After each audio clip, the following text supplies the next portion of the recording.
All right, welcome everyone to the Crypto Advocacy Dual Panel. We are super excited to launch off this GITCOIN Round 12 with a brand new round for crypto advocacy. And I'm joined here by Scott Moore from GITCOIN and Connor Spellacy from the DAO Research Collective. And we are talking all about advocacy for crypto with our regulation bodies, our lobbyists, our governmental agencies, and also, like I said, kicking off this brand new round for GITCOIN grants. And I believe everyone knows about GITCOIN grants, but for those that don't, I'll throw it over to Scott to talk about what GITCOIN is, why we're doing this, and what is new in GITCOIN Round 12. Thank you so much, David. So GITCOIN Grants is one of many experiments that GITCOIN is running around digital public goods. The goal of GITCOIN Grants in particular is to leverage this tool called quadratic funding to find ways to basically get the community to signal their preferences for various types of public goods within Web3. So the idea is essentially that you have a pool of matching funds, in this case donated generously by the Ethereum Foundation and others, and you have a series of individual donations during the round, which happens for 2 weeks starting today. And that round will basically, your donations will be deciding where that matching pool goes. So the idea is essentially to leverage the wisdom of the crowd, leverage the community's sort of support for these initiatives to help us decide in the future what other public goods we should see in the world. And the reason this is so important is that, like, historically, we've relied on a lot of different mechanisms for funding public goods at a local kind of like national level. It's very hard to figure out ways to fund these things at a global level. Now that we have global networks, we can sort of find better ways to hopefully do that. We are also joined with Connor Spellacy of the DAO Research Collective. Connor has been a key member in moving this regulatory conversation forward and has also been a key member in organizing this particular panel. So Connor, thank you for helping move the needle forward. Can you also just talk about why now? Crypto seems to be really up in the front of the regulatory conversation. So why is this conversation so important, and what are we trying to do here on today's panel? I think in part why now is because we were lucky enough to get a little bit more interest in advocacy. We've certainly been working at this kind of stuff for a long time with the Blockchain Association. I think is about 3.5 years old at this stage, but luckily or unluckily in some ways for us, the infrastructure bill happened. And when that fight happened, drew a ton of attention on crypto Twitter, got a lot of people mobilized and helped them to understand that we're going to have to work with regulators and policymakers if we want to really make this an ecosystem that allows for the kind of innovation that we want to see in the States and really around the world. Yeah, so to kick this dual panel off, we will have our first panel, which will be moderated by myself. We're bringing on Kristin Smith from the Blockchain Association, also Brian Quintenz, former CFTC chair, who we've also had on the Bankless podcast, and also Tomicah Tillemann. Sorry, Kristin, I'm going to mute your video because we're not actually coming on yet, but we will get there soon. And that will be my first panel, and that is all about really the basics of lobbying. Why does lobbying exist as a thing? It's not going to be unique to crypto. Many industries have started lobbying before crypto, and so we need to learn about what have other industries learned about the lobbying efforts, and what can we apply to the world of crypto, and what do we have to lose if we don't do this. And then Connor will be taking over for panel 2. Connor, do you want to intro your panel and your guests as well? Yeah, so for panel 2, we're going to have Jerry Brito, who I think everyone knows and loves from Coin Center. Same deal, Jake Chervinsky, formerly of Compound, and now the Blockchain Association, luckily, joined very recently, and an amazing addition to that team. And then Sarah Roth-Gaudette from Fight for the Future. And I think a lot of people know Fight for the Future from the infrastructure bill battle, all that they did to help folks, get in touch with their senators. They helped on a number of other fronts. And so we're going to hear more about specifically how they did it. Because to your point, there's a lot of associations that people in crypto and people not in crypto have about lobbying. But in many ways, it's a critical part of the legislative process in the States. And I know that our panelists and your panel can also speak very effectively to that. But what we're going to be hearing from them is what they do on the ground, how this actually works, because so many of us who aren't in DC and who aren't in capitals around the world don't understand what the rulemaking process is, but it's going to be really critical for the success of the industry. And while the listeners are listening to these panelists into these conversations, I ask them that they go check out GITCOIN Round 12, the crypto advocacy panel for GITCOIN. There is a link right in the YouTube description. There are a number of crypto advocacy efforts that you can donate towards, and these donations will be matched by this 800,000 matching pool donated by the Ethereum Foundation and a number of other efforts. Scott, can you just give us a little bit more color of of who's in the crypto advocacy round, and just a little bit of the dynamics about like where should people consider donating their money to. Absolutely. It's actually $900,000 as of about 2 hours ago. So we're almost at the $1 million mark, which is the most we will have ever had for a single pool. So we actually had $1 million in total for the matching pool last time. Now one individual round, of which there are many in the current sort of like 2-week period, is actually $1 million as well. So that's a pretty amazing, just like side note. But in terms of who's actually in the round, it's a lot of organizations that I think people know on the one hand. So Quintenz, Blockchain Association, folks that have been doing this and are very much embedded in the space. But to your point, David, I think there's also a lot of organizations that people don't really have an understanding of, such as Fight for the Future, and such as, for example, Freedom of the Press Foundation, who have been doing a lot of work in this area and who've been like really fighting for rights around these sorts of initiatives for the last several years. And so I think that it's a kind of interesting group to experiment and explore this space with, because we're going to get to see sort of how people interact both with traditional crypto advocacy organizations and then also with a broader pool of like groups that historically have been sort of on the from the Web3 like kind of core perspective fringes of the conversation that now can be more central. I can also definitely take a quick moment to screen share and like walk through some of the grantees that are up there. Let me just find that here just to make sure that I have the right setup ready to go. But the major piece of the round that I think is actually really important is that every donation that's made ends up giving a signal to the matching funding donors, who are really, the largest organizations that are part of this round at the moment. Maybe I'll pass it back to you, David, and then, as we get this up and running here, once I actually get my screen share going, we can continue on from there. Yeah, I think everyone who is listening, everyone in crypto should, the topic of crypto lobbying is lobbying is a topic as old as time. As long as there's been governments, there's been lobbying. But crypto is very, very unique in that we are an industry about money. Crypto is inherently about money. And so is lobbying. And that combination has never really been seen before. First, we have this industry that needs to have lobbying advocacy efforts, but it's also got its own money systems behind it. And so while lobbying is as old as time, we've yet to see a lobbying industry that has the combination of being about money and also is full of an industry of really, really passionate people. I do expect the crypto industry has probably going to be one of the largest single issue voting industries that's out there. And that industry is also about money. And so lobbying is nothing new, but lobbying with like the amount of just energy that crypto has with the money that crypto has behind it is going to be something I think that's going to be really, really powerful. But I don't want listeners to think that this is just going to build itself. Like this isn't just going to magically unfold in the way that Bitcoin has, where it just works. We're actually going to have to try. We're actually going to have to put efforts and boots on the ground. And so that is what some of the lobbying efforts is going to have to do here this week with GITCOIN round 12. Scott, are you ready to show us some of the crypto advocacy efforts that people can fund with GITCOIN round 12? Yes. Absolutely. Yeah. Can you see my screen okay right now? Yes. Yeah, we can. Perfect. So I would just note, by the way, this is the first round that we're doing this. We want this to be the first of many.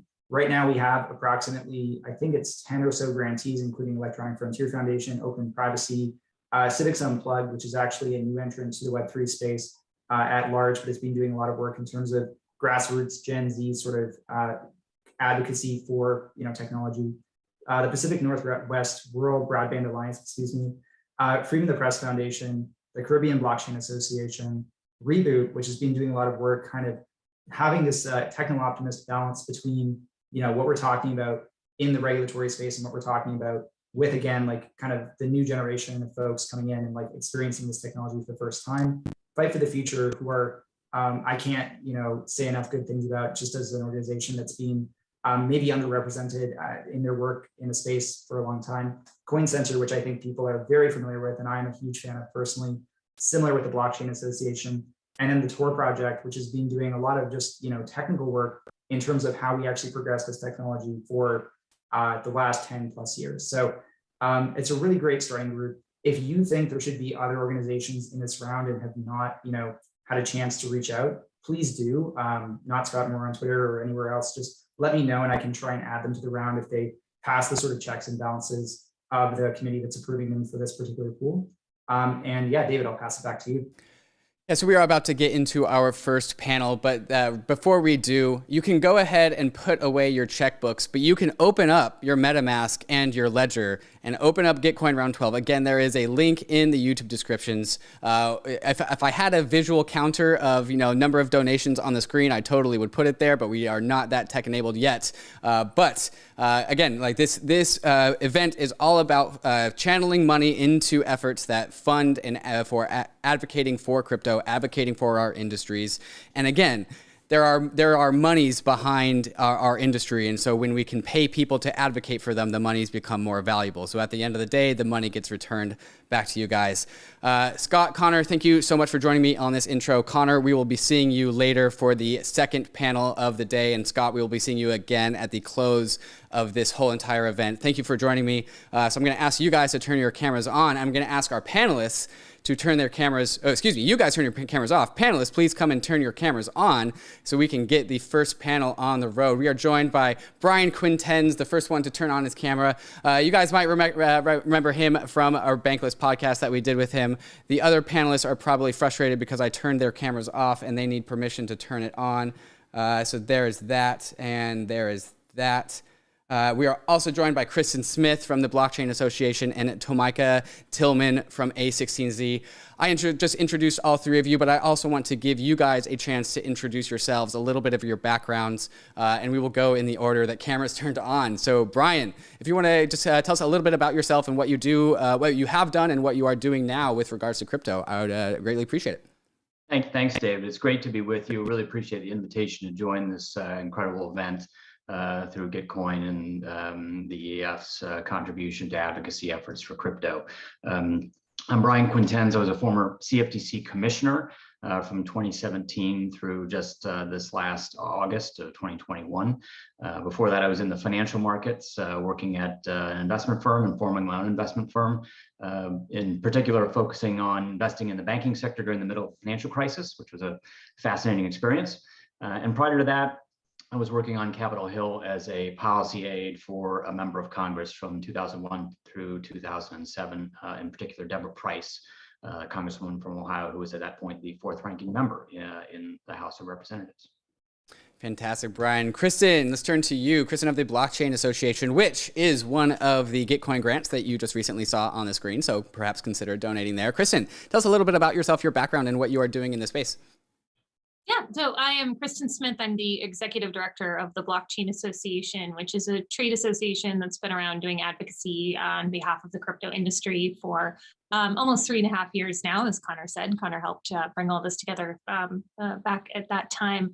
And my background is I've been in Washington, D.C. for almost 20 years. I worked as a congressional staffer, for 2 members of the Senate, 1 member of the House, and then since then have been working as a registered lobbyist and continue to be registered as a lobbyist in addition to the work of managing the trade association. So I know what it's like to be on both sides. I was up on Capitol Hill before a group of members of Congress this morning, and it's really been wonderful to see the crypto community and the crypto industry grow in this space. I still think we have a ways to go before we can actually stop playing defense and start playing offense, but excited to have this conversation today, and really excited about the growing interest in the crypto community in being a part of the policymaking process here in Washington. Defense versus offense. I really like that. We're going to come back to that as a topic later. Last but not least, Tomicah of A16Z. You want to give us a little bit of an introduction about who you are, your background, and what you are doing in the world of regulatory crypto advocacy? Absolutely. Pleasure to be with you, and thanks for all the great work that you, David, and your colleagues are engaged in around this conversation. I am Global Head of Policy at Andreessen Horowitz for the crypto team. I came to this space after a wild and circuitous journey many years ago in my youthful days when dinosaurs roamed the earth.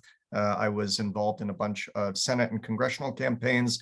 And then while I was finishing up my PhD, I went to work for a little-known Delaware senator named Joe Biden, ran a big chunk of the world for him on the Senate Foreign Relations Committee for many years, and then got a request to go over to the State Department from Hillary Clinton to be her speechwriter Did that job for a while and then led a team for her and Secretary Kerry that operated a little bit like DARPA for the State Department and built out projects at the intersection of innovation and advocacy all over the world.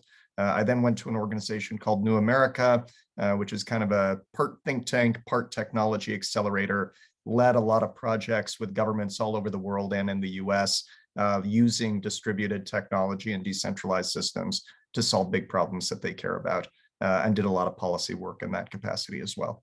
And then joined A16Z this summer. Oh, congratulations on joining A16Z. I think I recognize a few of the names that you listed: Joe Biden, Hillary Clinton. I think we listeners might know who those people are.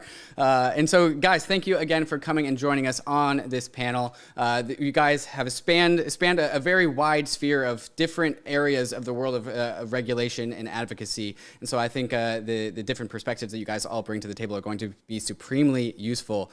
But as we all know, crypto people tend to be a little bit anti-political, anti-government, and it's kind of in crypto's nature.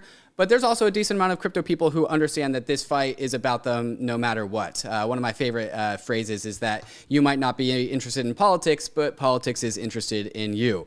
Kristin, I want to start with you. Since so many people in the crypto industry might need some just education about this effort, why do we lobby? Why do industries lobby? What do they have to gain and what do they have to lose? What are the very basics of this question? Yeah, no, I mean, listen, governments create and enact laws, they enact regulations that impact the industry. And, you know, we've seen over the past several years, many enforcement actions when different companies may or may not, you know, have been out of compliance. And so there are very real world consequences to the rules of the road. I think it's particularly important for the crypto ecosystem and the crypto industry to engage with policymakers, because what we are building in this community is really complex and just fundamentally different than anything anyone has seen before. And what we've seen is if you look at kind of the crisis points over the past couple of years, like this infrastructure bill that was very poorly crafted, or the midnight rulemaking that Secretary Mnuchin was trying to push through last year, a lot of it was just driven by policymakers that just fundamentally didn't understand the basics of the technology or had misconceptions about the uses of it. And so getting in and doing the education, it takes time because these people are very busy. They have a lot on their plates, but having conversations over and over, putting faces to an industry, being a resource when new topics come up and engaging in the process really is going to lead to better policy outcomes. And I think as much as many of us would like to pretend that that stuff doesn't matter, it does, and there are real world consequences. And so if we want to have a seat at the table, we got to show up at the table. Brian, with your time at the CFTC, I'm curious to know if you were the object of lobbying efforts at the CFTC, or if the CFTC is at large. And do you have any color to add about successful lobbying efforts versus unsuccessful lobbying efforts? And again, why people lobby at all in the first place? Well, absolutely. I mean, the derivatives markets are highly complex. Some of the corners of the derivatives markets are very bespoke. The trading methods, execution methods, reporting obligations, paperwork requirements, you know, all of the regulatory suite can have different impacts on different business models, on different intermediaries, on different end users, and different risk managers. And so, you know, I don't necessarily think of lobbying, you know, as a negative term. I view it as just a form of education as a policymaker to try to understand what people in the real world are dealing with, and how my potential decisions could impact them, and how prior decisions, you know, are affecting them or could be changed to have a beneficial or a more negative outcome. And you know, you think about the derivatives markets as a whole. I mean, the CFTC oversees, you know, $400 to $500 trillion in notional value of derivative instruments, and those are futures contracts on energy products, on precious metals, on agricultural goods, on interest rates and financial products, and then there are swaps on credit and equities. You know, all aspects of the economy are touched by the derivatives markets and are touched to some extent by CFTC regulations. And people in these roles and in the role I was in, and policymakers on Capitol Hill, they're very busy. They have to make a lot of decisions about a lot of different topics, and it's very hard to get educated on all of them. And so, I view lobbying as an educational effort. Sometimes it's from a specific interest perspective, and sometimes it's from a broader perspective. But all in all, it's about someone communicating to someone else their experience and what they know and what they think, a right outcome could be.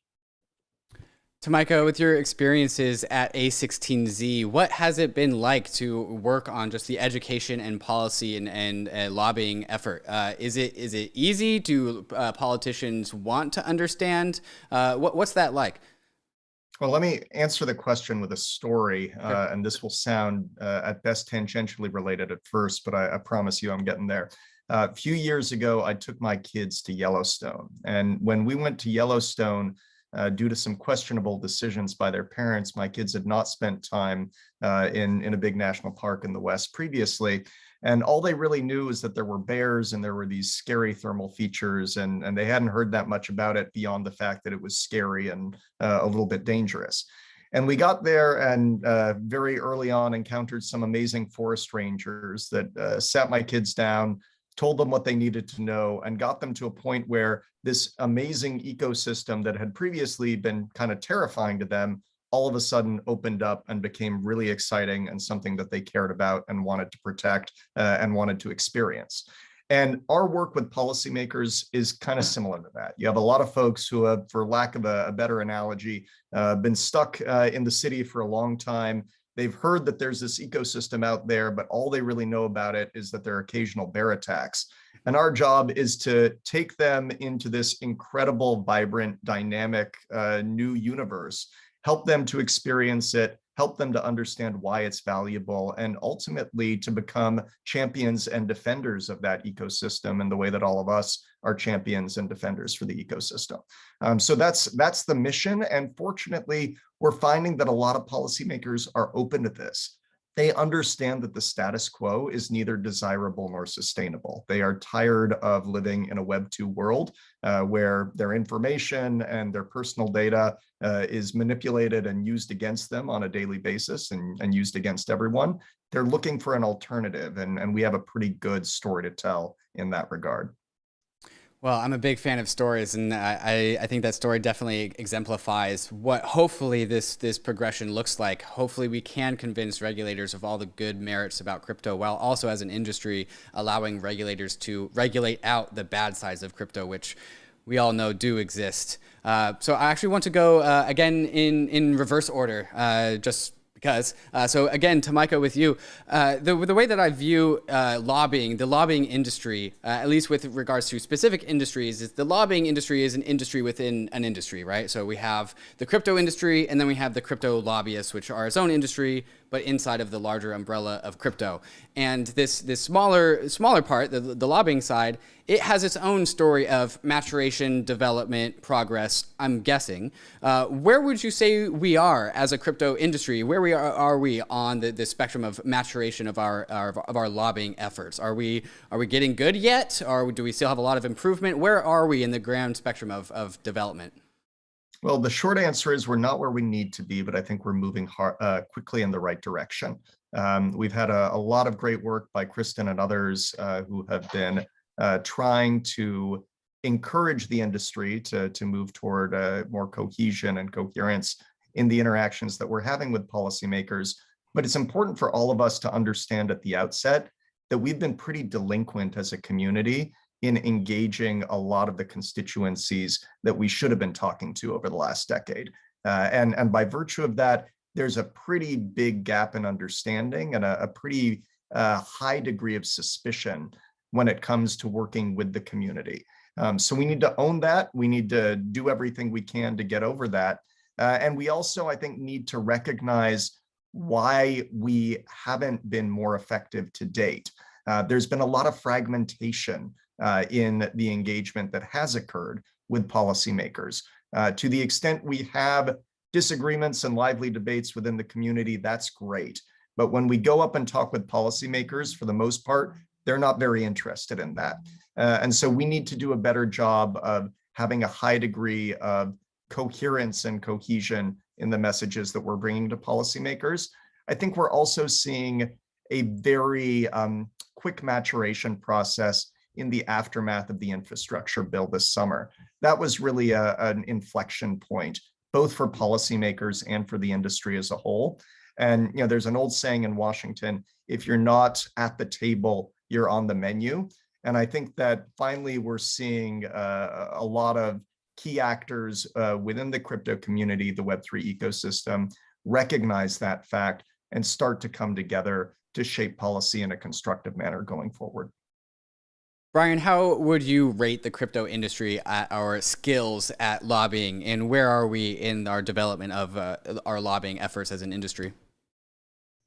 Well, I think from a technical perspective and an expertise perspective, it's very good. I think the youthfulness of the sector as a whole means that there isn't yet the focus by the entire community and the industry that these efforts are critical to the success of the space. You look at kind of what I would normally deal with in my prior role at the CFTC, large financial institutions, trade associations that have been around for decades, that have dedicated professional staff, like Kristin is now developing and others are developing. They're used to having a process by which they can come together and try to speak with one voice. And I think to Tomicah's point, it's natural for any person, any institution, or any specific sector to have different perspectives on what may be the most positive or the correct policy outcome to something. It's easier when there's a negative against which to fight that everyone doesn't like. So it's understandable that there are differences of opinion, but in my prior role, and I think in many members of Congress's mind, and from what I saw on Capitol Hill, there's also a desire to hear a consensus opinion. What does the industry think, as opposed to what does one individual voice think? And I think that's where we are all, trying to work together to develop, speaking with one voice or coordinating on some of those messages or those potential policy outcomes. Kristin, as somebody who is right in the middle of this fight, right at the heart, what would you say are crypto's strengths when it comes to advocacy and lobbying, and what strengths should we really lean into, and what weaknesses do we really need to plug the holes of before we can really have effective lobbying? Yeah, so the strengths are not even necessarily the industry itself, but the ecosystem surrounding it. What happened with infrastructure that Fight for the Future was hugely involved in making happen is we got 41,000 phone calls into the United States Senate like that. It happened over a course of 5 days. Other industries would die for that kind of engagement and that kind of mobilization. And that wasn't because we'd had this, big grassroots strategy. No, it was literally because this is a really communicative industry that knows how to get into forums on Reddit, get into, crypto Twitter, people communicate and they can mobilize really quickly. So that is a strength. Again, that's not necessarily an industry strength per se, but the entire ecosystem of developers and participants that are out there. I think where we are on the things we need to work on, are coming into play. Coordination, I agree, has been an issue in the past, but that is, I think, starting to shift. I mean, I think if we look just within the membership of the Blockchain Association, for example, last year at this time, we had about 25 member companies. This year we have 65 member companies. So we have more people coming together to try to work out the arguments on the front end before going to government.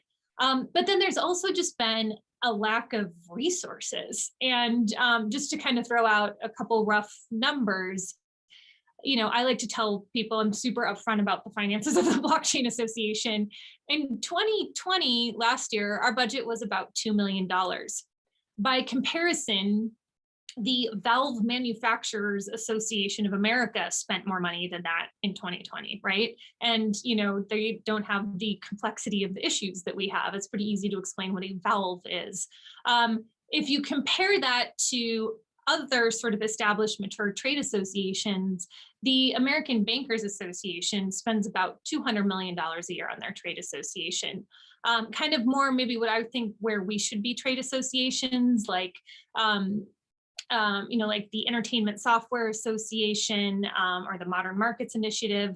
Those fall somewhere between like $20 and $40 million a year of operating budget for those associations. So this year's been wonderful. The Blockchain Association, we're closer to about $10 million now. So we're on our way to being a mature organization, but you need boots on the ground to do multiple functions, right? So just so you know sort of how a trade association is structured, which is, again, I should back up, trade associations are just one piece of the puzzle, right? You need to have individual companies, you need to have advocates that are not related to industry. But in terms of trade associations, we are very focused on federal public policy. So we have a wonderful policy team led by Jake Chervinsky, who's going to be up here next, that they develop the positions and we work with all of our industry members to figure out where we want to be.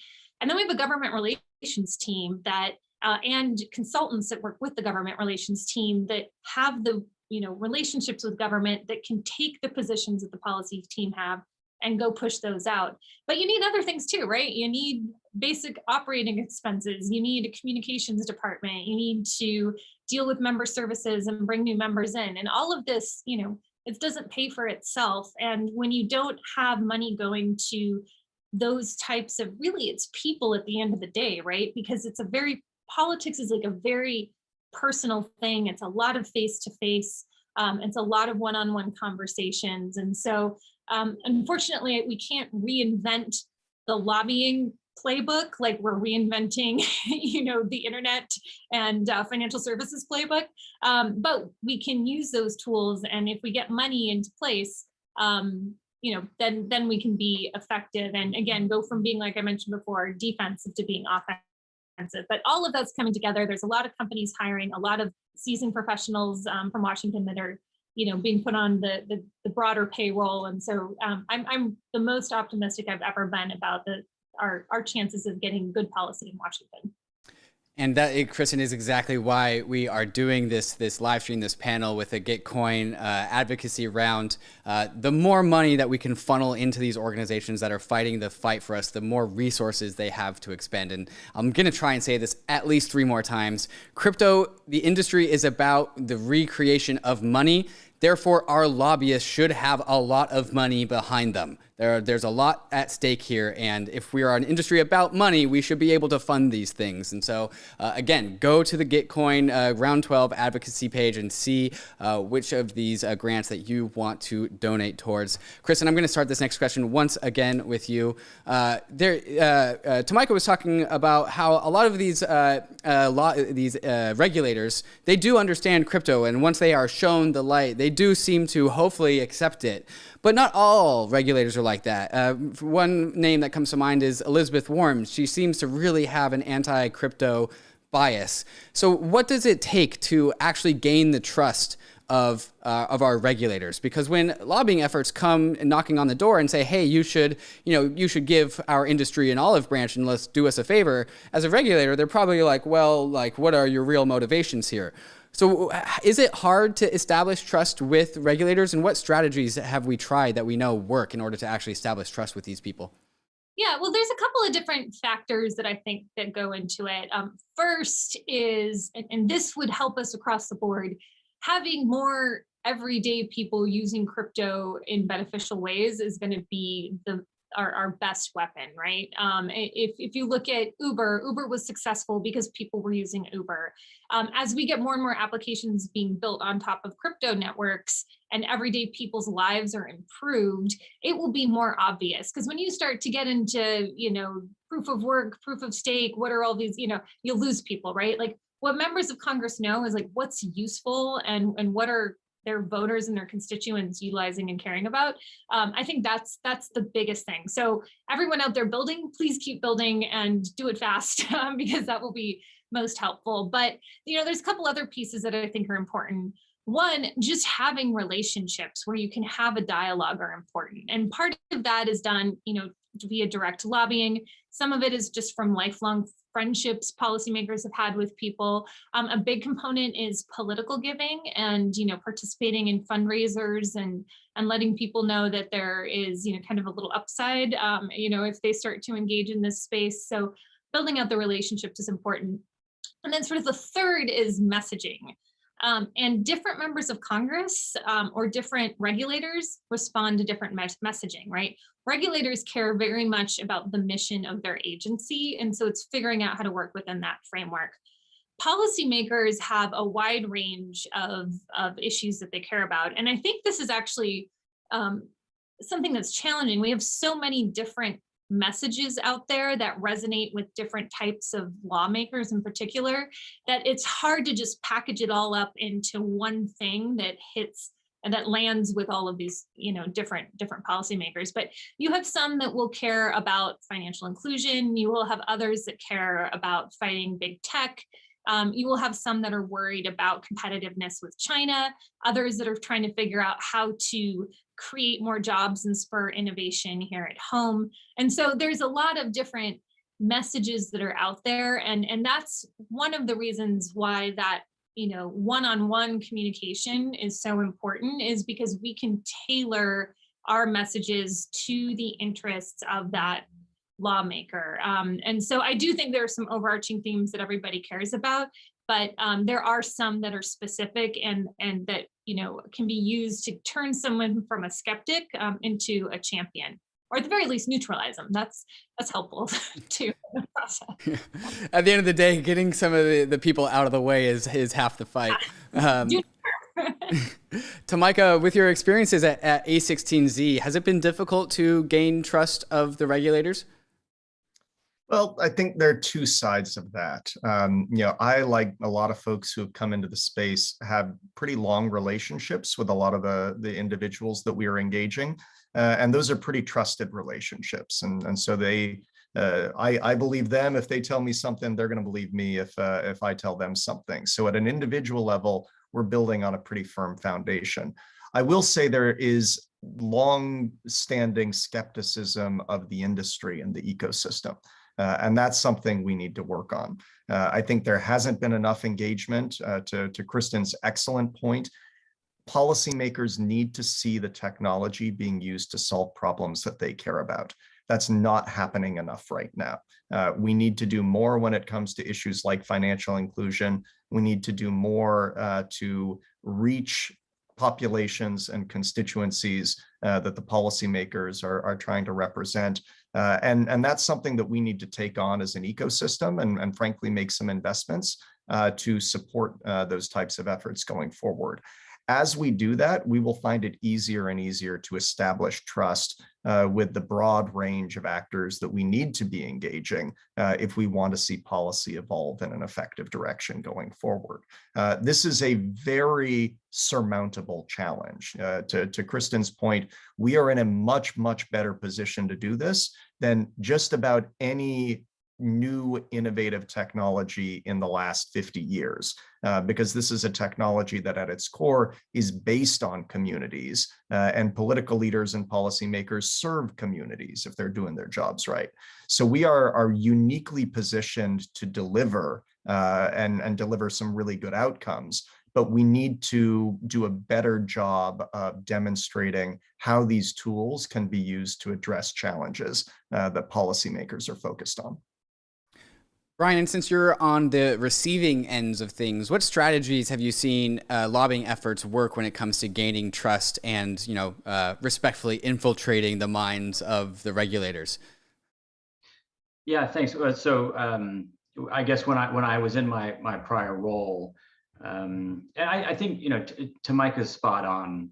A lot of this, if you're thinking about this as an educational initiative, you still want to trust the person that's providing you that education, and so having a trusted relationship with a counterpart who's coming in to discuss these issues, policy issues, is critically important. And that's one thing to kind of pick up on as advocacy, in this space expands, as there are more boots on the ground, there is the opportunity to have more messengers that can be those trusted intermediaries for different members or different regulators, so that the message is received. What you don't want to have happen is have the right message and the wrong messenger. There are some members that will listen to some segments and won't listen to others on both sides of the aisle. And as more boots are on the ground, I think we have an opportunity to bring the right messengers with the message, to those members to have better results. So, in my world, it was broad in terms of the the spectrum of the economy upon which it touched, but it was also narrow in terms of the number of people within kind of the financial system and the financial sector or in the end user community that knew enough of the details and could translate those into policy terms and engage, with regulators. And someone like me that has a markets background, but not a legal background and not an extraordinarily highly technical derivatives background, that I could trust and get an honest assessment around the implications of different policy outcomes and different policy solutions, whether or not something was working, whether or not something, could be improved upon. And at the end of the day, it was up to me to try to verify that if I thought I needed to get a diverse array of opinions, to see whether or not there were others to consider, and then make my own judgment, according to my philosophical, beliefs and the data that I had at hand, along with those arguments. And that's something we have to be aware of too, that sometimes, philosophical perspectives play as big of a role in advocacy and the results of this as anything else. So sometimes you just can't convince someone that they should move off of a typewriter. Kristin, earlier in the show, you talked about going on the offensive rather than just being a defensive industry. Does the line, the best defense is a good offense, apply to regulation as well? And what does having a good offense actually look like and mean when it comes to lobbying efforts? Yeah, well, I think, I sort of divide our advocacy efforts into two buckets. We have just the basic education, right? It's making sure people understand the trends in the industry, what's going on, how it works, so that they can make informed policy decisions. But where we really want to be is coming up with ideas and figuring out what changes we need and going and advocating for those changes. The problem that we have had that's gotten in the way of both just our education work and going out and proactively pushing things is we'll have these crises come up where someone in government starts moving and we have to drop everything that we're working on and turn and give our attention to that. So, it happened last year with Mnuchin's rulemaking. We were starting a climate initiative and all these other things. And then it's like, all right, team, drop your pencils. Like, we're all focused on this problem right now, because again, there's not enough of us that can do all of the different things that are out there. I mean, thankfully that's finally changed and we're getting a lot of wonderful experts in this space. But, there are, if you look at, the securities umbrella, there's multiple issues under there. Tax, again, multiple tax issues. There's climate around Bitcoin mining. There's that issue. There's AML KYC. There's stable coins. Any single one of these could have a team of people that are dedicated and focused on that, right? You need somebody to come up with the materials. You need someone to think through the policy positions and work with the lawyers to examine the existing laws. And then you need to do an education campaign. And it's actually not even just education of policymakers, it's education of coalition allies in Washington, right? Other groups that might be interested in this. It's educating all of the new lobbyists that are being hired to work on this that don't actually know anything about crypto. There's just so many pieces that need to be done. And you can have that for each individual issue. And so I think the more funds that come in, I mean, we're spending a significant amount of our time at the Blockchain Association right now, just trying to play the role of coordinator, because what's great is a lot of people are getting hired, but what's not great is if all of those same people go and talk to Tom Emmer. Tom Emmer is great. He knows our stuff. He's going to be a champion for life. He's a congressman from Minnesota who was very early, in the crypto space, but like, we've got him. We need to go to an office of somebody who doesn't know anything about this and start to educate them and get them up to speed. And we can do that, but it requires a lot of coordination. The good news is, I think what we found out during like the infrastructure fight this summer is we're actually pretty good at coordinating across the industry. And it's not just companies within the Blockchain Association. You know, we were on calls with Coinbase and with Square, and we were all in common Google Docs, and we're on Signal chats. And, you know, there's a lot of, because we're such, you know, used to communicating, used to working remotely, I'm telling you, other industries don't have that. They do not understand the speed at which we can make decisions and think. And that's an advantage that we have, but we just need to make sure as we bring more people into this space that we're doing it in a way that's value added and not just duplicating or complicating the efforts that are already in place.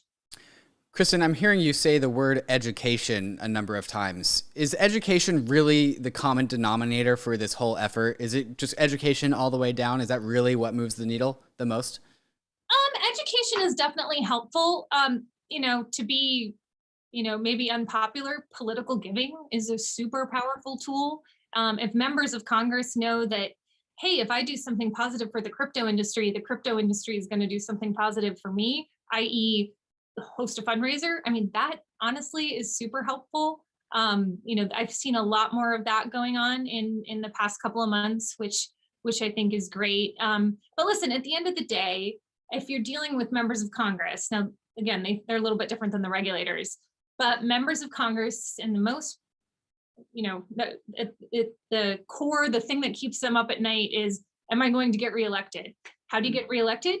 You get votes. How do you get votes? You do things that your constituents care about, and you raise a bunch of money to tell them all the good things so that, you know, they can get reelected. So listen, this goes back to, if we can get a bunch of people using this and loving it and being huge fans of the space and finding ways to reach them and get them politically active, you know, the policymakers will follow. That's the best way to do it. But education is big, especially when preventing, you know, sort of these policies that have unintended consequences. It's you know, very complicated space to try to get up to speed on quickly. I think, as all of us know, I mean, I'm still learning things every day and could spend all day long reading about all the cool stuff happening in this space. So yeah, we got boiling it down and making it easy to understand is a process, but it's a process that we can do. And I think we'll eventually, you know, kind of start to close that education gap. It's happened a little bit, but we've got, I think,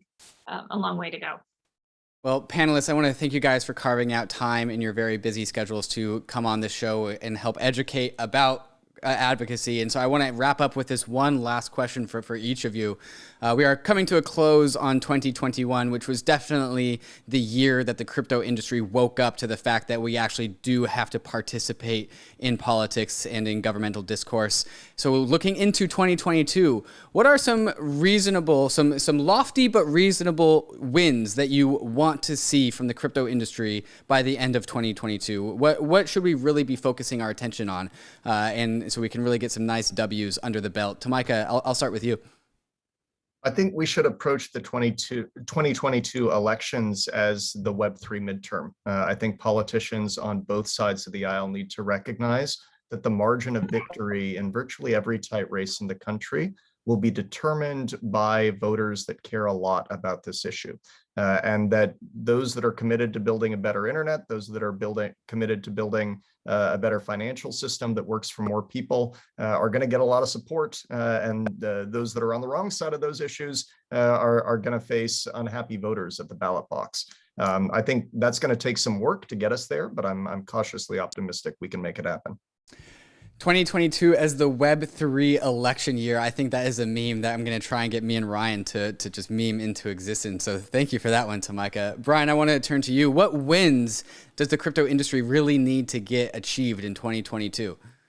I think building off of Tomicah's comment, that, you know, there's so much in crypto for everyone, and as we see, and through my work with Tomicah at A16Z, as we see policymakers from across the political spectrum get educated, you know, they turn from skeptics to supporters.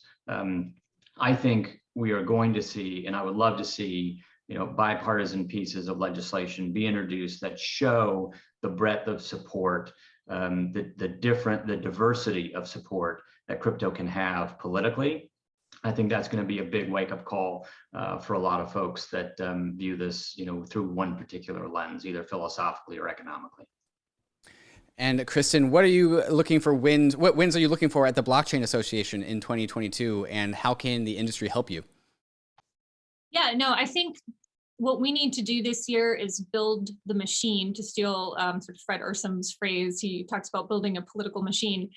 We need to build the machine that can allow us to go on the offensive. And I think the pieces are coming together. But if you're running a company and that valuation is $1 billion or more, you should have a team of people in Washington that are coordinating with all of those other companies. We're just now starting to see these large companies bring in internal teams, hire a head of policy or a head of government relations. Up until a couple months ago, there really wasn't a whole lot of that happening in DC. So we need more of those people coming in. So I think if we can, my personal goal is let's build the apparatus, and then we've got the winning arguments. We've got the playbook that we need to run. We just haven't had enough of an army to go do that. So if we can build the army this year, then I think that's going to tee us up for success. But I agree with Tomicah too. If we can have this become a campaign issue in 2022, that is also going to be a game changer.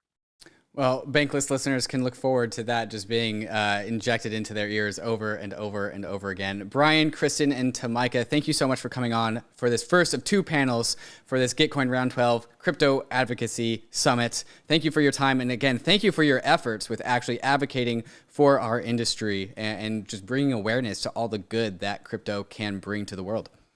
Thanks, David. Thank you, David. All right, guys, that concludes our first panel of today's live stream. If the first panelist guests want to go ahead and either leave the Zoom or put their cameras on mute so we can bring in panel number 2. Connor, I'm going to welcome you back onto the stage so you can introduce our panelists. We have Jake Chervinsky, Sarah Roth-Gaudette, and Jerry Brito, who I'm bringing into the Zoom right now. They might feel a little bit thrown into the weeds, but before I give the reins over to you, Connor, you want to introduce what is happening next in our second panel of the day, and also introduce who is going to be on the panel with you. Yes, thank you, David, and thanks for all the previous panelists who contributed there. That was an amazing conversation. So for our panel right now, we are going to have a discussion with Sarah, with Jake, and with Jerry about the scene in DC, helping to demystify what's happening, getting a sense of trends politically, what we're seeing, kind of get in some ways, I don't want to say the insider view, but the view that the average person in crypto, the average crypto stakeholder doesn't get every day. So yeah, we can jump into it from there.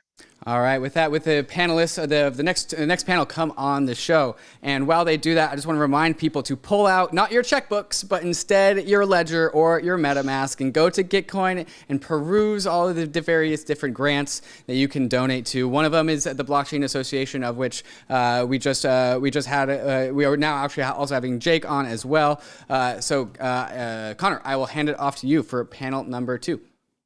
Thank you, David. We need one of those kind of old school rotary phones. Like we need a phone bank behind you with just people, answering the lines. That's step 2. That's summit number 2.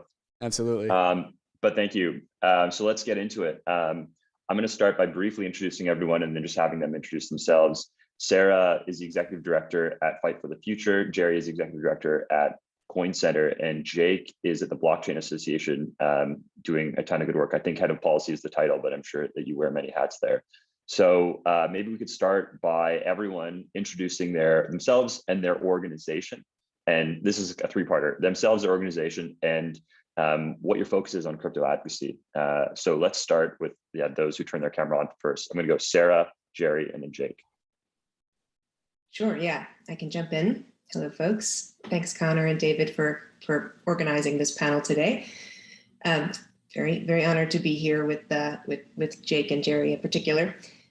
So yeah, I'm executive director of Fight for the Future. We were founded in 2011, so just approaching our 10-year anniversary. Our mission is to fight for technology to be a force for liberation and empowerment rather than exploitation and oppression. So we see decentralized peer-to-peer software, including cryptocurrencies and blockchain projects, having real potential to create alternatives to big tech monopolies in particular and their abusive practices. Going back though, we were one of the organizers of the first Bitcoin Black Friday. We're one of the first nonprofits to accept crypto donations. We've long been enthusiastic about the potential of the technology. More recently, we helped supporters file nearly 4,000 comments, I think, to FinCEN and the Treasury to oppose the proposed surveillance of crypto transactions.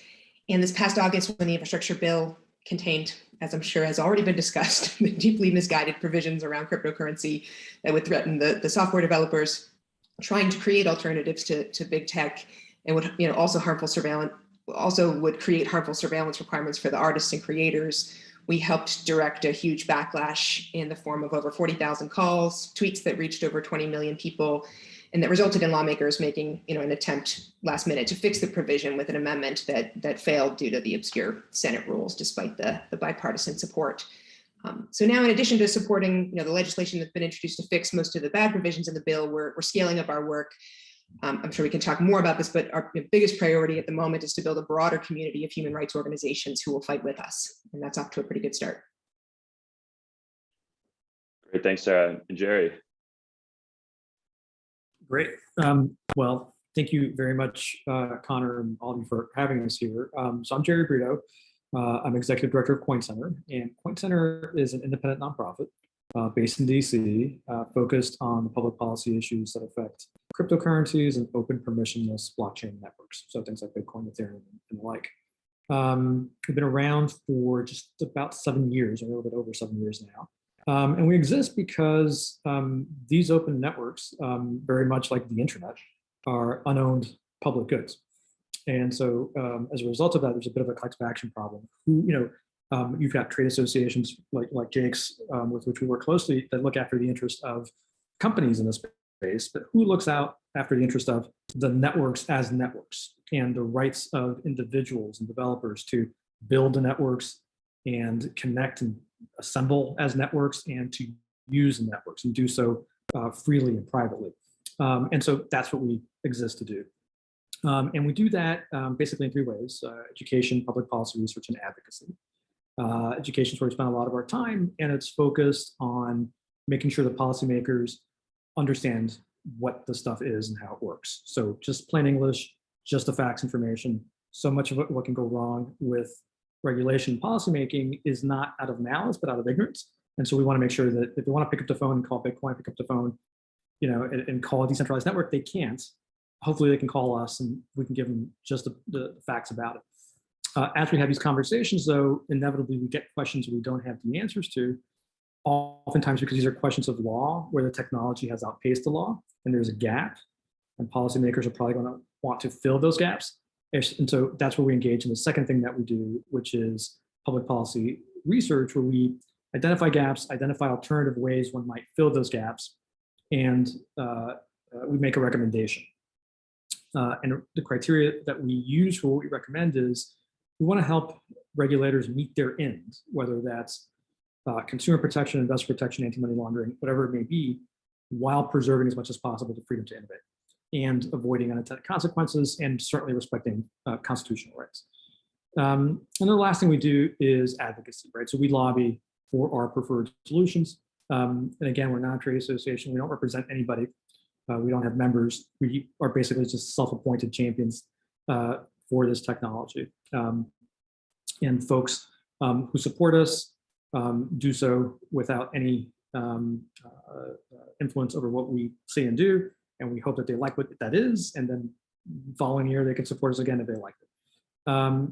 So that's what we are.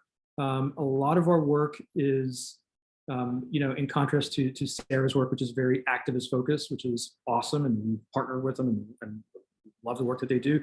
We're very much behind the scenes, working with policymakers, sort of elbow to elbow. Hey, how do we get the right policies in place to make sure it benefits everybody? Sometimes that goes off the rails and we have to get into a fight, which is where we've worked with Sarah and worked with Jake publicly. But oftentimes it's very much behind the scenes kind of work. Thank you, Jerry. And thanks for making that distinction too, because I think that's a question we get a lot is, what are organizations actually doing and why do we need more than one? And we certainly do need more than one. And one thing I didn't mention at the top is that all these organizations, Fight for the Future, Coin Center, and Blockchain Association are, of course, in GitCoin Round 12. So they're organizations that you can donate to, and your donations will be matched through that very generous matching pool. With that, let's go to Jake. Yeah, well, thank you. And first, let me apologize for my dog, who I think is barking at a delivery that's coming right now. So sorry for that. I'm sure that'll stop in a second. But I'm Jake Chervinsky. I am head of policy for the Blockchain Association. We are the premier trade association in Washington, D.C. We have a membership now of about 65 members, consisting of the largest and most successful US crypto companies, ranging from exchanges to custodians to software development companies focused on DeFi to NFT projects and everything in between. I think Jerry actually did a really phenomenal job of describing sort of the difference between Coin Center, an independent nonprofit think tank, and the Blockchain Association, an industry trade group. Our job is to represent the interests of the industry to policymakers, and I think by extension, the interests of the community of customers and users who are also using these decentralized networks. In terms of what we're focused on, I also think Jerry sort of nailed the three main categories where we're engaged in all the same types of efforts around education, policy development, and advocacy. I think I would add a fourth, which is we may also get involved in litigation. I think one thing we haven't mentioned so far is oftentimes we educate policymakers and regulators. We come up with policy initiatives and solutions that we think are both good policy for the industry, for the users, and also for government. And sometimes we just can't reach an agreement among all of the stakeholders. And when that happens, we sometimes have to vindicate our rights in court. So those listening may know me from my prior role as general counsel of Compound Labs, DeFi developer that originally created the Compound protocol. I am a lawyer, and I think in addition to being head of policy, I may find myself as head of litigation at some points. In terms of just what we're focused on now, I think there's sort of two buckets in terms of how we think about our efforts in DC and also in the States. I think part of what we do is very reactive. We are hearing from policymakers who have ideas about what they think should happen with the industry or with regulation or legislation, and we are reacting to those ideas either through education or advocacy. The other bucket is the proactive bucket, right? Us sort of figuring out, what do we think good policy would look like? And I think that flows from an understanding that financial market regulations were not designed with a decentralized financial system in mind. And that applies whether we're talking about decentralized money in the form of Bitcoin or decentralized protocols for other types of interactions in DeFi or other non-financial use cases of blockchains like NFTs or social tokens or anything of that nature. And so what we really have to do, and I think something that requires more focus moving forward, is coming up with what that public policy framework should look like, and then advocating for an amendment to the current laws so that we can move forward here in the U.S. So I'll leave it there because I'm sure we have a lot more to cover. Thanks. Oh, all exciting stuff. And maybe even so, now that we are more familiar with all your organizations, to take a step back, maybe starting with Jerry here, I'd love to go high level on the perception of crypto among policymakers and regulators today, kind of trends you're seeing, issues that are important to them, whether they're actually important to them or not. I think it was great in the first panel. Brian, I believe, and Tomicah maybe too, flagged that a huge part of this, and Kristin, everyone, is education, of course. And it seems like, at times we're far ahead with certain members of Congress and senators, and others, certain individuals are not there yet on the education front. So with that, we'd love to get kind of a high level view of what you're seeing in DC. Yeah, so I think something that is sometimes a challenge for those of us in this line of work, but at the same time pretty beautiful about our system, is that it's not a monolith, right? The federal government certainly, you take all the governments in the U.S., they're not one thing, and so you can't say that there's one view from DC about crypto. You've got the Congress, and you've got the executive branch, and you've got the courts, and within the executive branch, you've got dozens of agencies that each probably have some say related to crypto. And each of these, within each of these, you have a multiplicity of views. So there isn't one, I would say. So, the way I would describe it is that within the agencies that are most implicated by crypto and are going to be doing, that have already regulated or will be regulating, they tend to have pretty expert staff focused on crypto. And in general, it depends from agency to agency, but I would say that they have a very good understanding of cryptocurrency. I think typically they find it fascinating, and there's enthusiasm for cryptocurrency. At the same time, they see the challenges that it poses for their missions. But you can have good conversations with people who are expert at those agencies. And it depends, it goes from agency to agency, right? So it's a little different.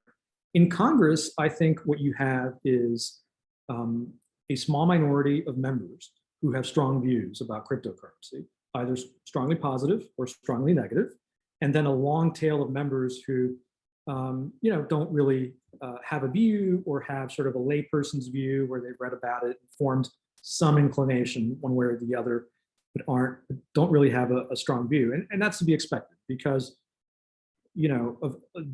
crypto is the world to us, but it's just one of thousands of issues that members of Congress face.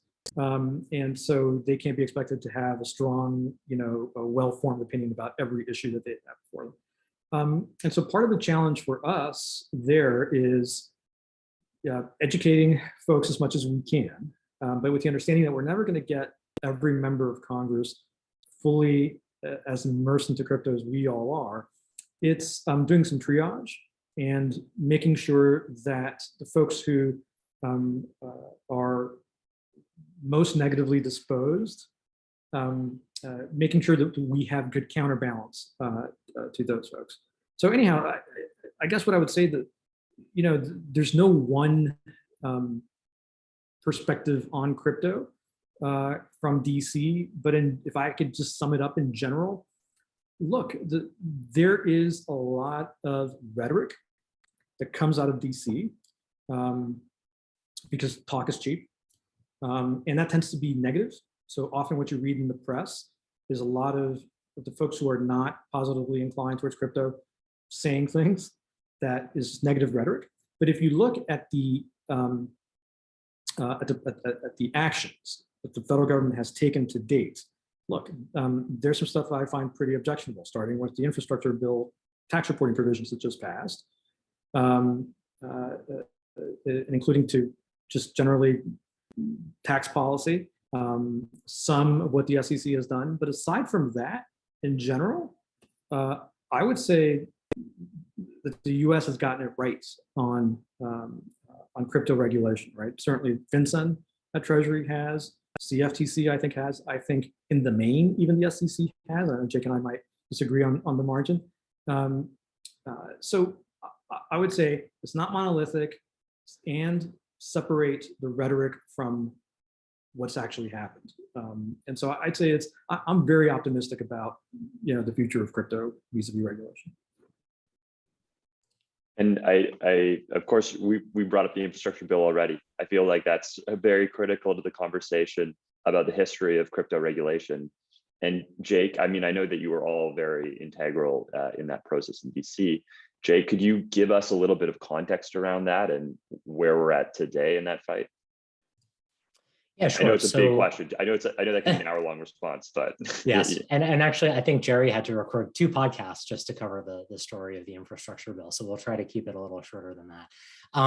Long story short, the infrastructure bill was a promise of President Biden's campaign to build roads and bridges and bring other bipartisan efforts forward. And the only reason that crypto got tied up in this was in order to pay for all of the spending required by the infrastructure bill, Congress had to come up with pay for provisions that would raise as much money as the bill would create in new spending. And crypto was a target of that effort. There was a set of provisions that were designed, which were not shared with industry or I think any of the stakeholders on our side until about a week before the infrastructure bill became public, that was alleged to raise about $28 billion, I can't remember the exact figure, in new tax revenue. And in short, there were basically three major elements of these new tax provisions. First, the bill expanded the definition of a broker, which is the category of market participants or actors who are required to do tax reporting. In other words, they have to file reports with the IRS about transactions that they were a part of, that they conducted on behalf of their customers. The infrastructure bill expanded the definition of a broker to capture all sorts of participants in crypto that don't have access to the information they would need to do that kind of reporting. And non-intermediaries that ordinarily would never be subject to requirements like this. Second, it created a definition for the term digital asset, which was wildly overbroad. It essentially captured every type of asset that moves around on a blockchain, whether it is monetary in nature or otherwise, meaning in theory, there could be a reporting required for almost any type of transaction that happened on a public blockchain. And third, the infamous section 6050I provision, the cash transaction reporting requirement, which basically said that individuals and businesses who conduct transactions in trade or business must file reports for any transaction worth more than $10,000. So the example that I know Jerry has been giving for this is, let's imagine you go to an antique store and you want to buy an antique desk and it costs $11,000.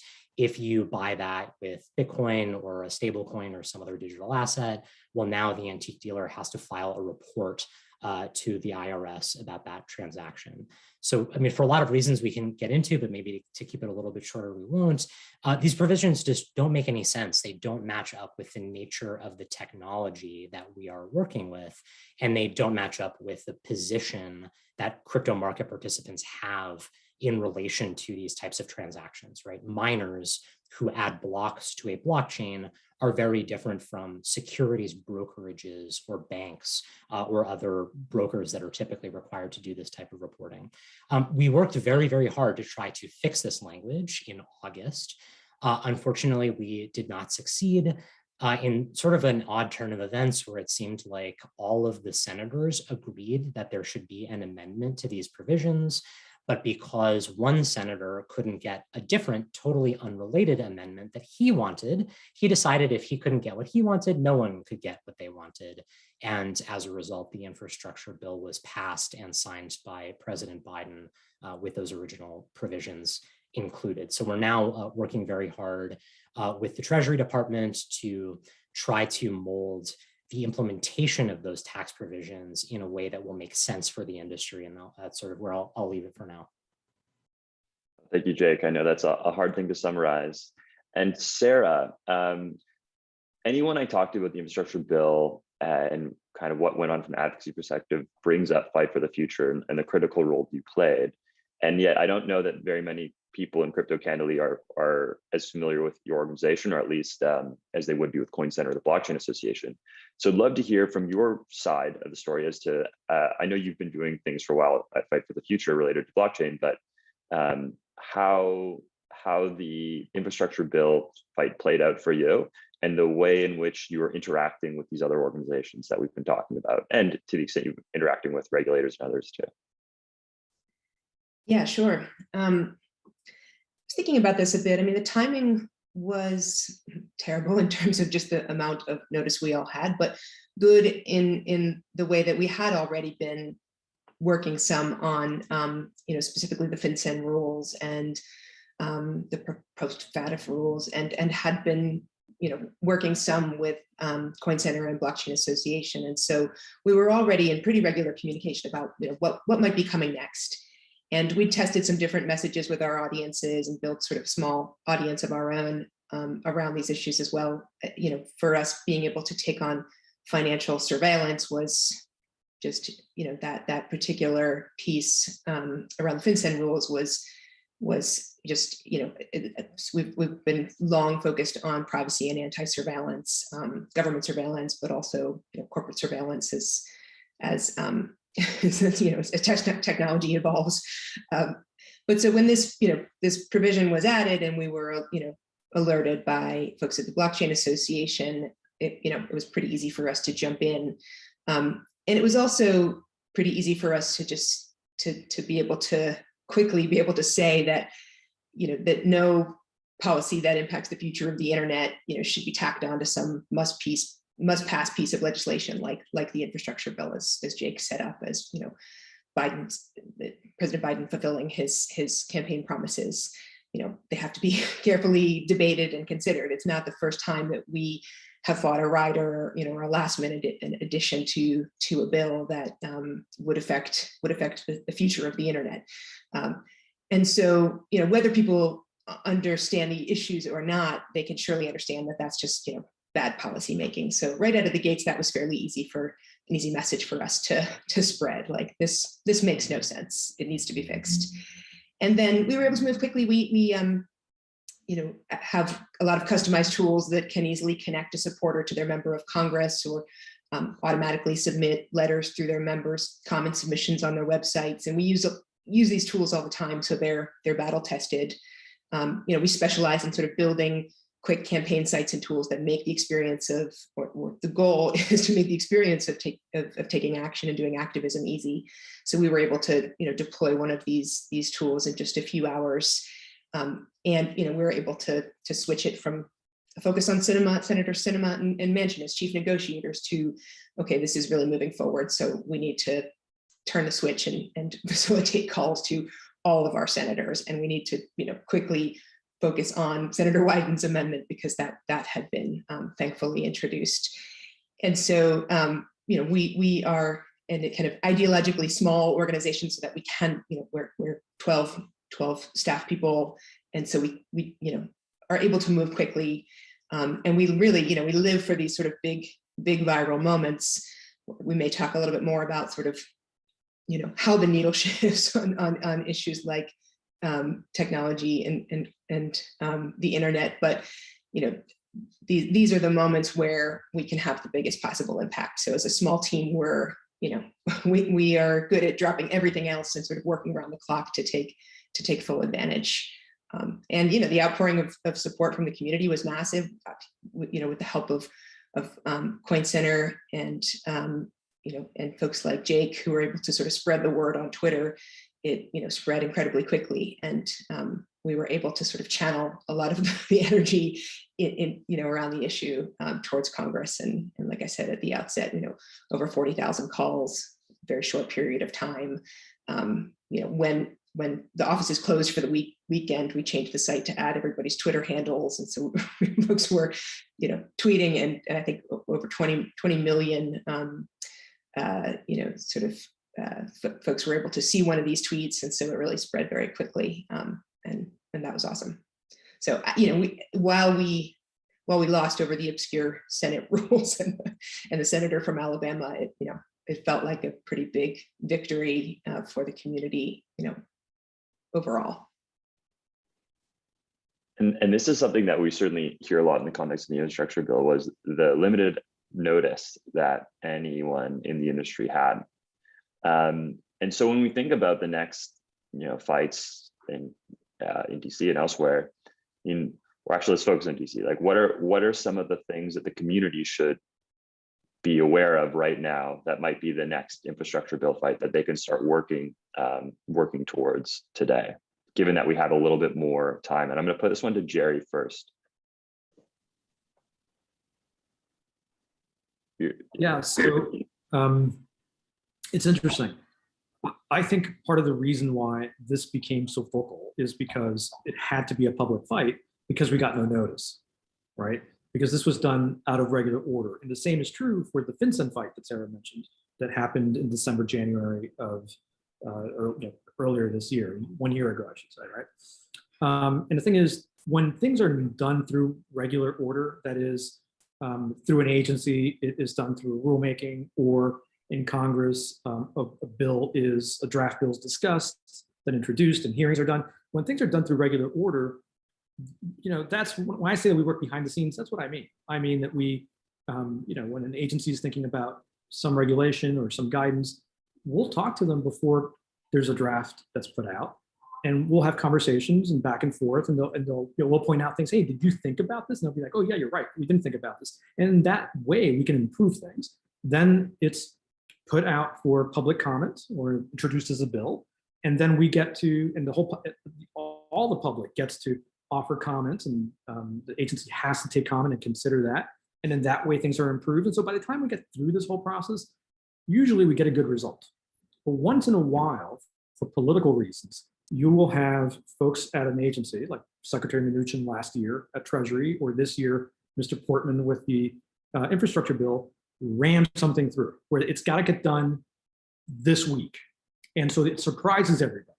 They give it to us fully baked. We've had no input into it. It's the first time we see it. And so we can't have this conversation, quote unquote, behind the scenes, which is this nice conversation. We have to have a public fight, right? And we need to, at that point, get everybody involved, because at that point, the thing that they will understand is mass disapproval of what's being put out there. And so when you ask me, what's the next thing? I don't know, because usually when this happens, it's a complete surprise to us. That said, the kind of things that I would expect are, I would say there are a couple of buckets. One is, at this moment, we've got very good, especially because we were able to push back and defeat Secretary Mnuchin's self-hosted wallet rules, proposed self-hosted wallet rules a year ago. The rules around anti-money laundering today are perfectly reasonable. And I was very happy to see very recently Secretary Yellen say that she's happy with the rules that we have in place now. But at any moment, there can be some black swan event, some gas pipeline that gets ransomware that will cause something at a very high political level. Maybe the president say, do something about this now.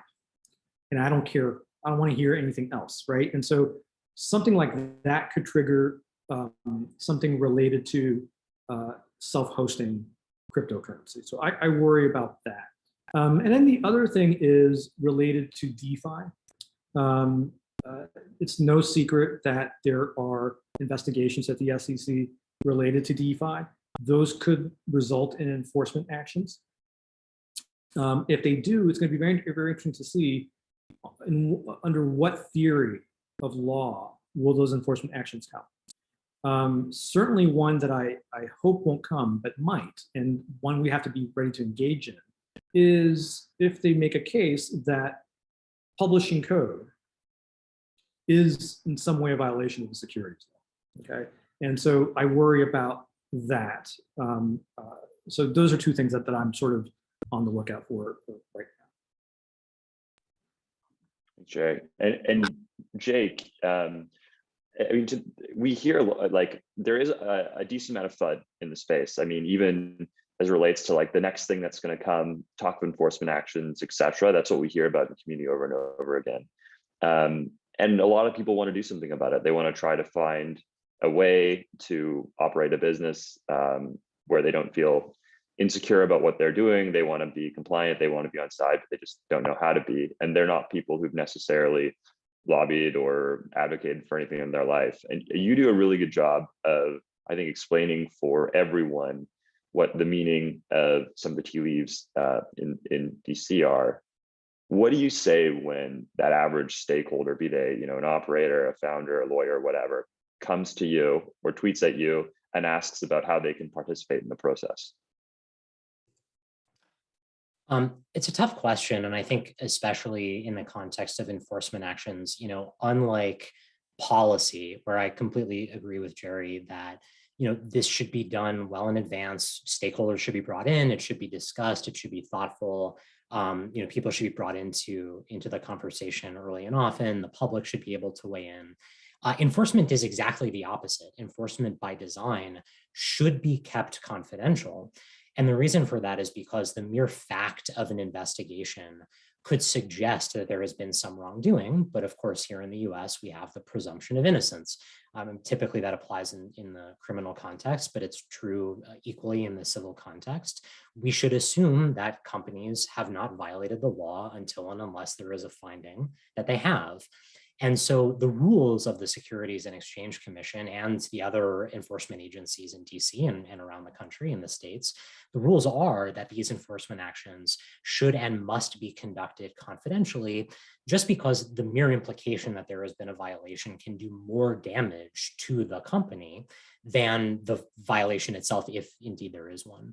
So it's really very hard for the public to get involved in any meaningful way on the enforcement side. I think, specific to crypto, a lot of the enforcement that folks are concerned may come, I think, stems from a misunderstanding on the part of many enforcement lawyers and other policymakers about how the technology works. So just as an example, you hear Chair Gensler often talking about DeFi protocols without understanding the difference between a decentralized set of smart contracts that run on a public blockchain autonomously and in a self-executing fashion, as compared to a centralized institution that is offering some proprietary financial service that happens to use digital assets or blockchain technology in some way. And so I think really the best that the public can do is to get involved in these advocacy and education efforts, right? To try to spread the word, to try to get people to understand both how the technology works and also why they're interested in it. I think going back to an earlier point, the reason that often the rhetoric in DC around crypto is so negative is because policymakers think that it's an easy target to score political points.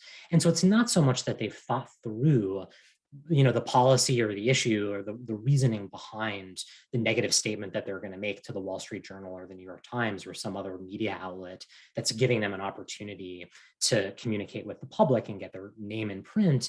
Rather, it's just because they think that there's very little cost to attacking the industry. And I think what's changing now is policymakers are starting to understand their constituents care very deeply about this technology and about having access to the next generation of financial tools and also non-financial tools.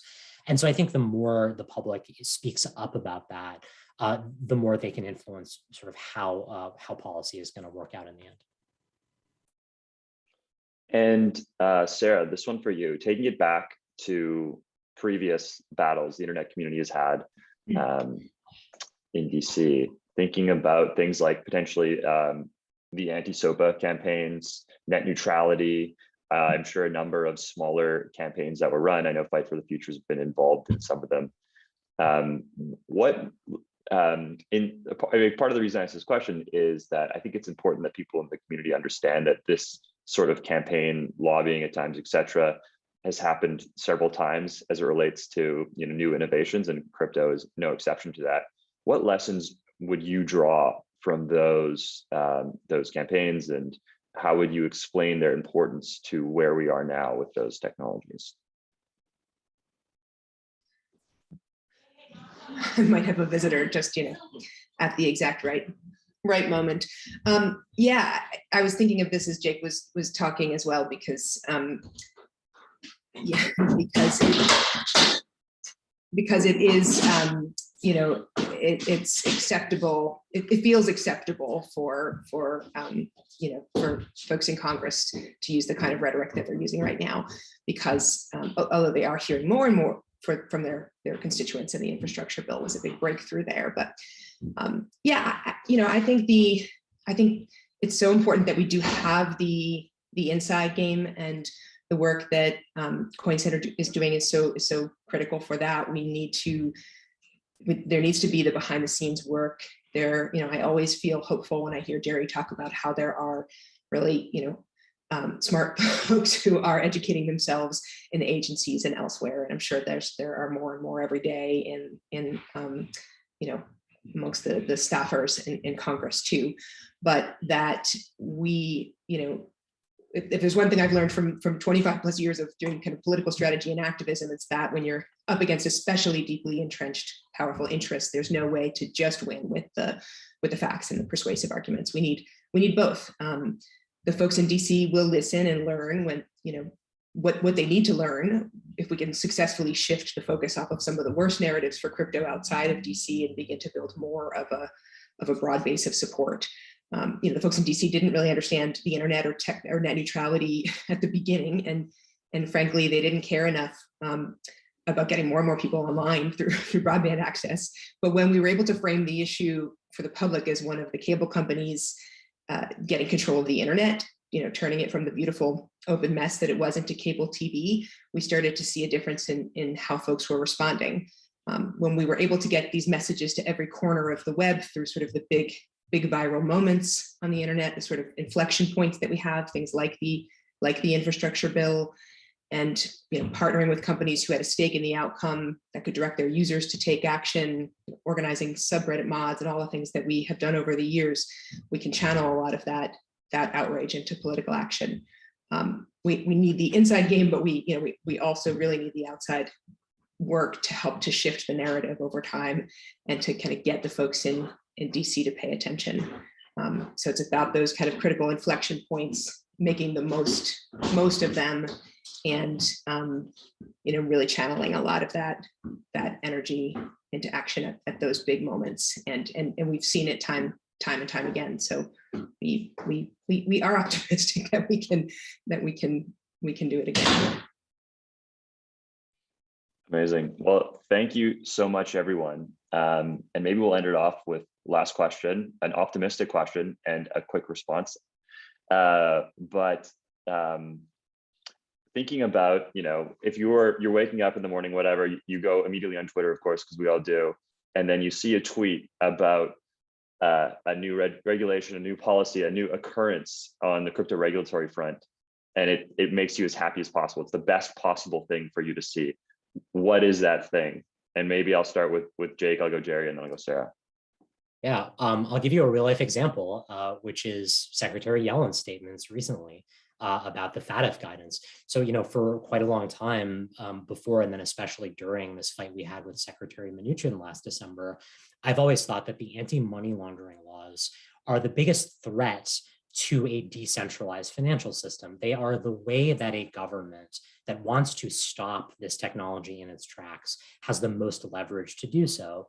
And especially with how the FATF draft guidance looked in March of this year, which basically was designating almost every actor in crypto as a virtual asset service provider subject to know your customer regulations.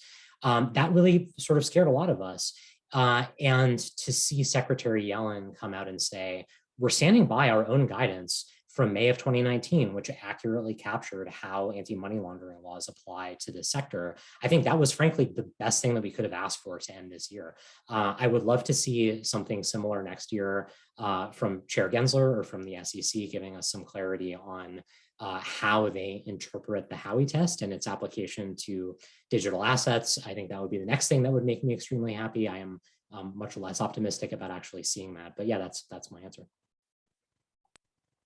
Yeah, and I'll say that, you know, that was a question for the record. Senator Toomey asked Secretary Yellen, and I'm sure Secretary Yellen didn't actually write that answer herself. Folks who developed that answer is these smart people at Treasury who get crypto, right? And who are developing that policy. And so this is why I'm so optimistic that if we can get people really understanding the stuff and understanding where all of our interests align, we're going to get more of those.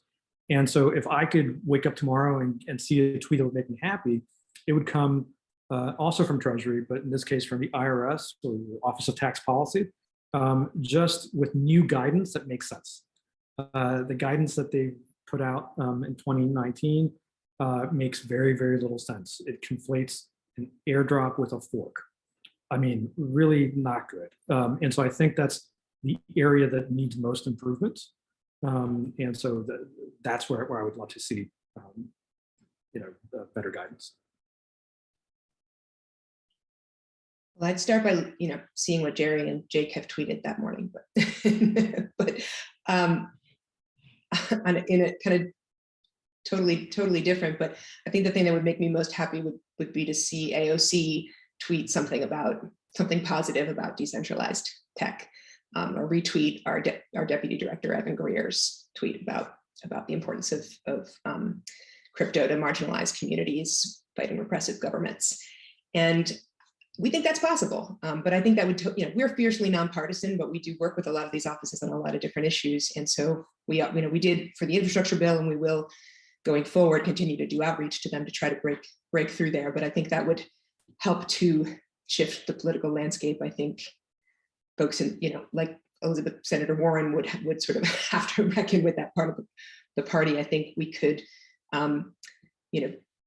we could kind of give them a way to fit it into their worldview that I think would make sense. I think with the midterms coming up, and I think with, clearly all that's coming out about younger people, adopting crypto and more and more people of color. Like, I think the big D Democrats are gonna, they're gonna see that this is important for them to get educated around and to sort of see beyond some of the worst of the narratives out there, and to see how it could potentially be revolutionary.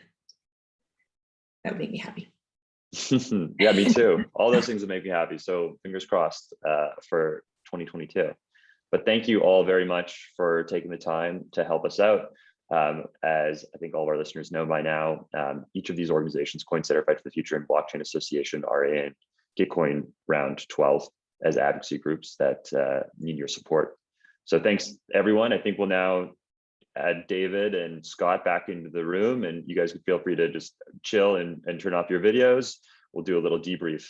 But thanks so much. Thank you. Thank you.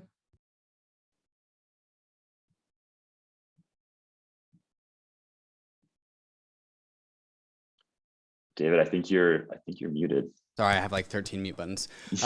Welcome, Scott and myself, back to the panelists. Connor, thank you for leading that second panel. Scott, I want to ask you, what were your thoughts on the last two panels that we just had on the show? Anything you want to add? Absolutely amazing. Yeah, I liked a few particular points that I noted down actually. The one that I think was particularly important even very early on was just like the Yellowstone analogy, because I really do think this is almost like a new landscape, like a physical landscape that people are navigating, in the metaverse, I suppose, as people call it. That to me feels like, there are these pitfalls, there are these risks, but it's a very exciting space that we need to help people navigate. Once people understand that space, they can be much more comfortable with it, and they can really actually enjoy what's there. So that to me feels like a really powerful first piece. And then with the infrastructure bill, I thought what was super interesting was a lot of these conversations about, or actually even just at the very end of the last panel, conflating an airdrop with a fork, for example, that sort of thing is just wild. And that's to me the education that we really need to figure out is how do you ensure that someone understands the terms that they're using in the context of these regulations. And so the proof of stake, proof of work concept in the regulatory wording of the infrastructure bill is another one that really stands out. But overall, yeah, I thought the conversations were awesome. Everyone involved just is doing fantastic work. And I hope that, we can really get a lot of support to them in this round. I definitely think the stories that people tell to really frame listeners' heads are really, really useful. And the story that I want to put in listeners' heads at the time is that our industry is rooted, before crypto, it was rooted in cryptography. And this industry really began before Bitcoin. It started with the genesis of public-private key cryptography. And if you follow the story of the cypherpunks, the guys that really pioneered cryptography into the public domain, they fought this fight too. This is not the first time crypto has gone to bat with regulators. This is the first time cryptocurrency has, but not cryptography. And so this is not the first time we are doing this. We're just doing it in a little bit of a different shape. But let it be known, when the cryptographers went toe-to-toe with bad regulation, the cryptographers won. However, there is a lot more at stake here. Like I said in the beginning and in my panel, and I'll say it again now, The crypto industry is inherently about money. And that is what we are calling the listeners and the viewers to do here today. There is a link in the YouTube description. There's a link in the podcast show notes for you to go and check out the crypto advocacy funds for Gitcoin Round 12. This is becoming more and more important every single day. Because we have the power to mint and create money in the world of cryptocurrency, we should be able to direct that money towards the people that are advocating for positive, informed, and educated regulation that is happening in Washington, D.C. and abroad. Connor, I want to hear your thoughts about your panel and the event at large. Anything you want to add to the 6 fantastic panelists that we've had on the show today? Yeah, so appreciative that they all joined us because I learned a lot from each of them. But I would say that a thing that's really critical too is our support of advocacy today is really important so that they can continue doing the great work that they're doing. But something that Tomicah, Kristin, Sarah all brought up was around the need to also do so many other things, right? Like engaging with certain communities that crypto has not engaged with so far. Helping policymakers and regulators understand that this is an issue that affects their constituents and it affects a diverse range of people. It's not just a singular kind of group that participates in crypto. And like Sarah said, like seeing AOC tweet about it and appreciate the value that it could have for financial inclusion, for privacy, for like digital inclusion, that would be an amazing feat. So today, we're helping to contribute to those advocacy groups, but also appreciating that there are so many other branches and so many other approaches to this campaign, like advocacy and lobbying is one, building is another, which Kristin mentioned, but there are also other sorts of grassroots campaigns. We've heard a lot about like a crypto NRA equivalent that Ryan Selkis has mentioned. We've heard about different types of organizations, different research and advocacy orgs. And I think that we should keep in mind that when you're thinking about what you can do to contribute to this space, you can contribute in a lot of dynamic ways. And so stay alive to them. So I want to leave the viewers and the listeners with one last set of questions from us 3 here. So I'll ask it to you guys first. What makes you optimistic that crypto can achieve the regulatory goals that we need to achieve in order to promote our industry? Scott, let's start with you. I think one of the things that we've learned from previous technological revolutions is that it's very difficult to stop technology. I think the idea that you can just, pause the internet or pause, cryptocurrency is unfortunately for a lot of people that might want to, like, not really true. And so the only alternative is really to engage actively with it and figure out, what do you want this world to look like? And how can this be something that's like, actually beneficial for the, communities that you serve? And ultimately, that to me is the place that we're missing right now, is that conversation about what does this look like, within the context of your local communities, within the context of your state or within your country. That to me is the big piece that, if we get people on the right track, we can start to get people to sign off on that vision. And I think that, the real power of cryptocurrency, you mentioned money, that's one piece of it. But I really think it's about the ability to have a kind of control over your destiny when it comes to the platforms that you use, the way that you use the internet at large. And it actually goes back to Web 1, the semantic web vision that Tim Berners-Lee originally put forward was based on this idea that we had complete access. And it was only in Web 2 that, that started to be co-opted by the Facebook like, which was the only, vestigial part of the semantic web that we really had in Web 2. So that to me, I'm very optimistic, obviously, about the technology. Feels like a very natural evolution of what the web was meant to be at the beginning. And it feels like if we kind of help educate people about that, we can really, make it meaningful for the communities people are serving.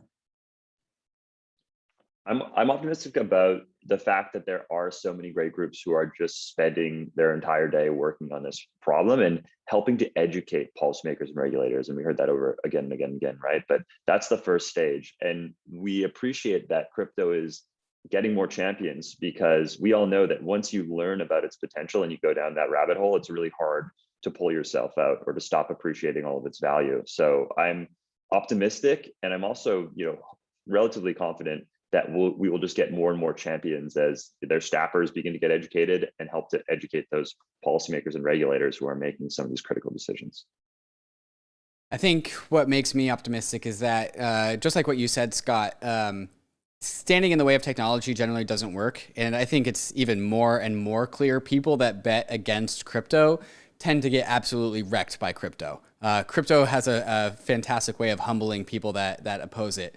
At the end of the day, however, while that does give me some sort of faith that, you know, the crypto will emerge on the other side of these regulatory hurdles alive and successful, it does matter whether these regulatory hurdles help shape crypto positively or help give it, or actually put up walls and give it friction. I do believe no matter what, crypto will manifest in its maximally successful form no matter what. But it is really, really important does that happen in the year 2050 or does that happen in the year 2025? And the 25 years of difference between those two results can have meaningful impacts upon many, many people's lives and have significant downstream consequences as to, you know, just how good crypto can actually positively impact the world. So while I am optimistic, I still want to enter this regulatory hurdle thinking that everything can go wrong. Because, you know, things can go wrong and they can cost cost our industry dearly in the short term and can actually lead to muted positive benefits from the crypto industry over the long term. So the window of opportunity that we have to direct crypto for good is here right now, and we don't really know how big it is. So we should assume that's really, really short. Scott, Connor, thank you so much for helping me organize this event. You guys have really championed this event, and all I did was help show up with the Zoom and the live stream. So thank you so much for organizing this event. Any last words before we want to wrap this thing up? I'll just say thank you. I mean, this has been amazing. I think that if you want to get involved, I have to say it, you know, go to GITCOIN grants, gitcoin.co/grants. And give a few dollars to the organizations that you care about. Ultimately, this fight is, you know, dependent on you. Yeah, plus one to all that, and thank you, David, and thank you to Bankless actually as well, because I feel like you guys spend a lot of time highlighting these issues and interviewing regulators and lawyers and others that the crypto community has not necessarily always traditionally been interested in. So more of that.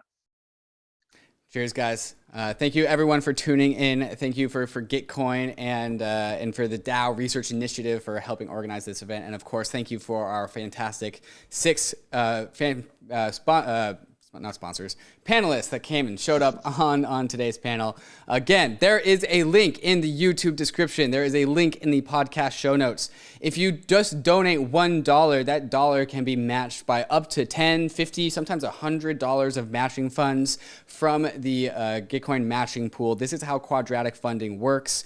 Your single donation is not only a donation of money, but also a vote of where you think other people's money should go. So your beliefs have outsized impacts as to the resulting funds that get directed towards all these advocacy events. So as you are wrapping up this podcast, the next thing that should be happening is you going on to gitcoin.co, go towards the crypto matching fund page, open up your MetaMask, open up your ledger, close your checkbooks, because this is a bankless funding initiative, and get these crypto advocacy events funded. Thank you, everyone, for tuning in to this crypto advocacy panel. Cheers. Hey, we hope you enjoyed the video. If you did, head over to Bankless HQ right now to develop your crypto investing skills and learn how to free yourself from banks and gain your financial independence.